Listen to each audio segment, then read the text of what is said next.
Everyone, welcome to week 11 of your quantitative reasoning course. So we're officially entering our final unit, which will be Unit 4 Statistical Studies. Please make sure you're keeping up with the course material and you're checking over your grades. I would also advise that you start working on your end of semester project, which will be due by the 14th. You can turn this in early if you'd like, and I'll go ahead and grade that so you can have your second attempt, or you can wait until the due date. And that's going to be at the end of week 13.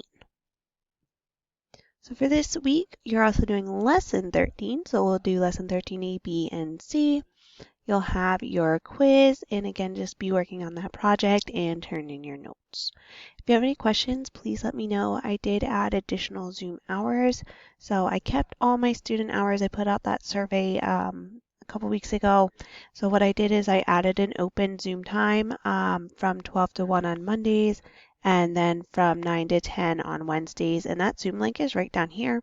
You can just pop on. I'll leave that open in case you guys just have quick questions and you want to join that. I hope you guys all have a great week. If you need anything, please reach out.